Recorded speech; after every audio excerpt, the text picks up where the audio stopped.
Numinous Podcast with Carmen Spaniola.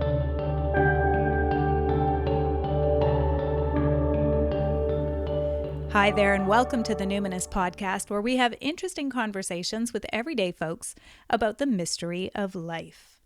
This podcast is a complement to the Numinous School, an online intuition development course for people who want their self-awareness to serve a greater good. I'm your host, Carmen Spaniola, and this week I'm answering questions from students of the Numinous School about intuitive development. This is part one of a 3-part series. In this episode, I'm going to be answering the number one most common question I receive from students about intuitive development. In next week's part 2 of this series, I'll be answering a question about refining the use of your pendulum, in particular when it comes to determining time frames. And in part 3, I'm going to talk about the spiritual significance of repeating number patterns. Okay, so the first question that I'm going to address is around this issue of not trusting our intuition. I get this question like every week. I get it multiple times a week.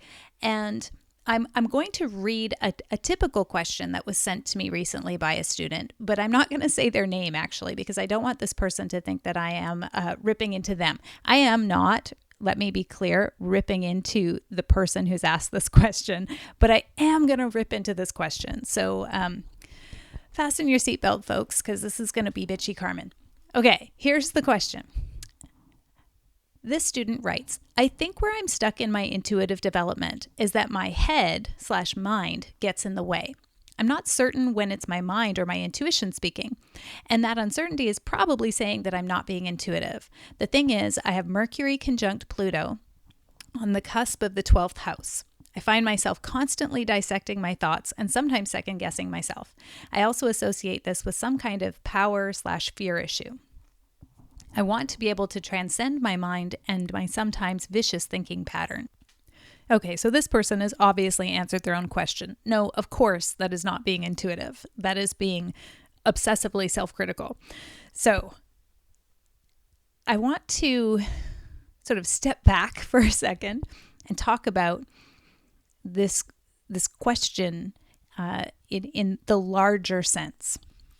Because I hear this all the time. I just don't trust. I just don't trust my intuition. So how can I develop my trust? How can I trust my intuition more? Nobody can do that for you. Nobody can teach you how to trust. You cannot outsource your maturing. This is a maturation process. There's no magic wand that I can wave or anyone can wave that will remove all of your impediments and all of the shielding implements that you erect between you and spirit, between you giving and receiving the love that the universe is offering you. There's nothing I can say or anybody can say to help you get better at just growing up. I'm going to address this question in 2 ways. Number one, I'm going to call bullshit on that question in the first place, the whole I don't trust thing. And number 2, I'm going to tell you how you can let go of your resistance to receiving this guidance. But just bear with me for a second, because I'm going to get ranty about this. So here's the rule of thumb, right? If the message you receive is relentlessly critical, it's obviously ego. It's obviously your mind. If it's gently persistent, it's your intuition. So intuition says it all at once. When you receive an intuitive message, it's concise, it is fully formed, and it doesn't obsessively repeat itself. It may be persistent in the way that it shows up in many different forms and repeats itself, but it's gentle. It nudges you. Now, Spirit knows that we can do hard things, but who among us ever chooses to do things the hard way? Who among us is like, yes, I would really like to suffer in order to learn empathy, compassion, greater capacity for love, in order to trust, right? So often we'll say something like, well, I followed my intuition and it led me into that metaphorical brick wall. So obviously it wasn't right. Why would I trust it again? But the fact is that lots of times that brick wall has our name on it. We need it. It helps us grow and mature. So let me talk for a moment here about, I guess, what I would call this aversion we have to receiving truth. Because I would submit to you that when you're saying, I just don't trust, I don't trust my downloads. I don't trust the feeling sensations. I don't trust the intuitive hits that come into my mind. What is actually going on is not that you don't trust. It's that you don't like. It's like, I don't want to do the thing that it seems my intuition is nudging me to do because I'm afraid, because it's scary, because it seems hard. So, yeah. Bullshit on I don't trust because it could be my ego. You know the difference between your ego and your intuition. That is not difficult. What is difficult is following your intuition when it isn't what you want to hear. So here is how you can let go of that resistance. And this will hopefully have the effect of creating the conditions in which your trust in your intuition can grow. So there's really 3 things I'd recommend. Number 1, be willing to get hurt. Number 2, you need some consistent practice of entering altered states of consciousness, getting out of your mind, transcending, as the writer said. And number 3, you have to test yourself and your intuition. How do you cultivate your capacity for trust? You get hurt and you get over it, right? So my inspiration for following intuition in spite of fear is Joan of Arc. And I bring her up when I'm talking to those clients who are really heady, they're really looping, like, is it my mind, is it my ego I don't trust? Because to be honest with you, this is sort of as an aside, it would never occur to me not to trust spirit.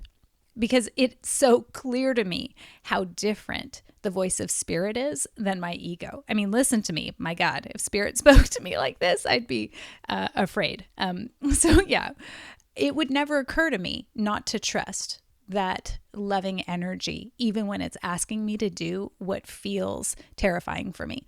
So when I think about Joan of Arc, I actually think about her in the context of the play Saint Joan, which I think was written by Shaw. I'm not quite sure. But in the play, the Inquisitor has basically fallen in love with Joan, right? He fancies her and she's about to go to burn at the stake.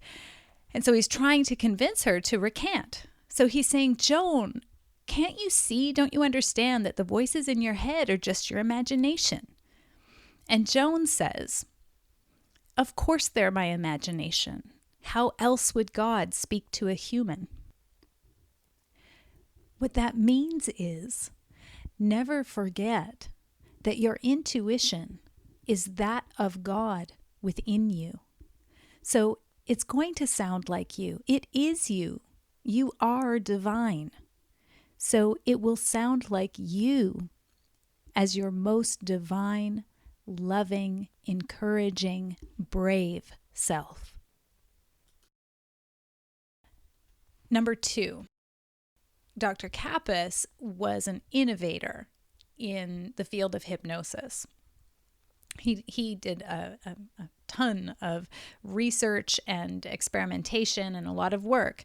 And particularly when it came to goal setting, and he was doing it with like sales achievement and all of that, but he was getting pretty mystical about it near the end. And he was the one who said that the subconscious is almost magical in its ability to create our desired reality. And for about 10% of us, this happens easily and effortlessly. But for about 90% of us, it requires consistent application of our intention to achieve a reality that reflects our love and faith and positive thoughts rather than our fear, anxiety, and negative thoughts. So what he's saying is that consistent accessing of your subconscious must become a practice for you in order to be living the life you desire rather than attracting or creating the reality that perpetuates fear, anxiety, etc. So you need to get out of your head by going into the zone. You need to get into an altered state of consciousness. And all that means is a relaxed state of focused concentration. Now, if you can do that, sitting on a tuffet and meditating in silence, that's beautiful. If you can just allow your thoughts to let go and start to notice sensation and sort of fall into the gap, right, between the thoughts, that's great. If you can't, it's perfectly fine to listen to, a recording of waves on the beach, or listen to guided visualization or self-hypnosis. You need to get into an altered state of consciousness, because if your conscious mind was enough to fix this challenge of trust, you'd have licked it by now with all that looping, right? But since it's still there, it means that on a deeper subconscious level, there is some fear. And hey, maybe there's been some trauma in this lifetime. Maybe you've been scorned, or you've been around people who really demean and look down upon intuition. So of course, there would be some fear there about engaging more intimately with your intuitive side. Or maybe it's a past life thing. I mean, many, many highly intuitive people have been persecuted in other lifetimes. And if you are really struggling to be still and allow yourself to kind of dip in and out of that deeper state of consciousness, then move. You could listen to self-hypnosis while you're running on the beach. You could just put on really awesome drumming, exotic, wild music and just dance. And while you are in that state where the thoughts are starting to slip away, you could have maybe written on a piece of paper that you read while you're dancing a little affirmation that states your intention. And your intention could be direct and simple, like, I am completely willing and open to receiving intuitive guidance, or I'm completely willing to connect with my intuitive self, and I call my next set of life instructions to me now. And you would just repeat that again and again. And this doesn't have to be for extended periods of time.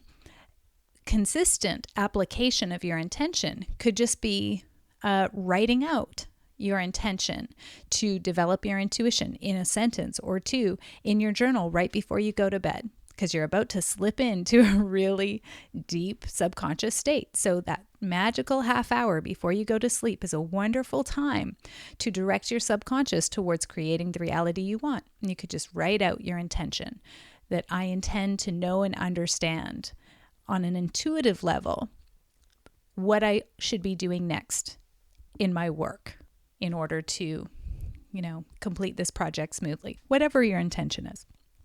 Okay, so the third thing is test yourself and test your intuition. You can do this many different ways, and this is different from asking for proof, right? Because the more you ask for proof, the less likely you're going to get it. That's Carolyn Mace, words to live by. This is about verification. So you might do something as simple as taking a deck of oracle cards and pulling a different card every morning and just noting what your interpretation is of what you need to be mindful of that day. And then moving through the rest of the day as though that card is going to be reflected, as though you are going to be receiving feedback all day long. The whole day is an answer to your question.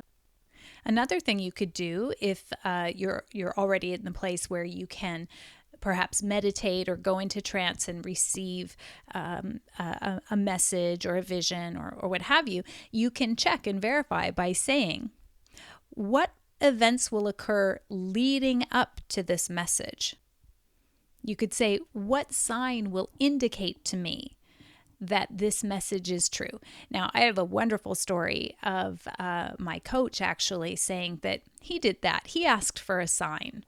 And he said, if I was really part of this particular culture in an ancient lifetime, when I go visit that site, how will I know? What will happen? And what came to him in the vision was that it was pouring down rain. There were 3 crows, and he was going to be all alone at this sacred site. And it's a site that is a very, very busy, World Heritage site. It's, there's never nobody there. And wouldn't you know, he leaves to go to that site on that day. It's perfectly bright, sunny day, not a cloud in the sky. By the time they get to the site about an hour away, it's totally busy. He gets off the bus, he goes and walks into the site, and all of a sudden, storm clouds roll in very quickly. Everybody rushes back inside into the building. He's left outside all alone. The rain starts coming, it's pouring down, and what happens? He hears a crow cawing, looks over, and there's 3 of them. So now, he's a pretty powerful guy, but I'm telling you that that's another thing you can do is simply ask for a sign. Show me something out of the ordinary or unusual that will let me know without question that, Spirit, you are here guiding me. So, let's all, once and for all, drop the story that we don't trust. Let's get real and let's do those 3 things. Be willing to be vulnerable, be consistent in getting out of our heads, and be forthcoming and forthright and very direct, and ask for verification. Now, I hope I haven't scared you off with my impassioned rant about the trust issue. I am much more compassionate and kind and gentle when I'm working with people one-on-one in the office. But since this is my soapbox, I'm going to use it. And I really want to thank the people who sent me in messages and questions that were along the lines of, how can I trust my intuition more? I really do appreciate the opportunity to dive into that more deeply. Today's show notes can be found on my blog at carmenspanyola.com, CarmenSpagnola. And that's where you'll find links to learn more about intuition. If you go to the resources, just go to the very footer of my website, click resources, you'll see that there's a few different topics there, what to do when you can't decide, etc. And I want to thank you so much for listening. Particularly, I want to give a sincere thank you to those of you who've left reviews on iTunes. In particular, I want to thank Hatchling Music, who said, you know how sometimes the right words just find their way to you at the right time? I've had these podcasts from Carmen Spagnola on my to-listen list for a couple weeks now, and I listened to the first 3 episodes of the past 3 days. I was spellbound by the intimacy of her voice and the power of her story. And she sort of goes on, thank you so much for leaving that. And I also want to give a shout out to all of the people who are listening in Germany. Thank you for being here. I've visited your country, your people, your beer, your food. It's wonderful. Thank you so much for extending your hospitality to me. And please, if you enjoyed this episode, share it far and wide so it can reach more seekers like you, because you never know who really needs to hear it right now. And I'd really appreciate it. If you'd like to keep exploring the great mystery of life with me, you can go to my website, carmenspagnola.com, and click the link to the Numinous School, my online intuition development course. It's much more gentle and, as I said, compassionate and patient than I've been in this show. And I truly feel that it is the great work of my life. So if you have any feedback, any other questions, anything else you'd like to discuss about intuition, find a way to contact me. You can leave a question even in an iTunes review. I'm more than happy to talk about this subject and bring it into the mainstream discussion. Because, here's a little saying I like. What's the difference between an intuitive person and a successful person? Answer, nothing. So this is important work to be sharing. So thank you for being here. Thank you for sharing. While you're on my website, if you sign up for my monthly email newsletter, you'll instantly receive a meditation download and you'll get something free from me every month. So until next time, take care.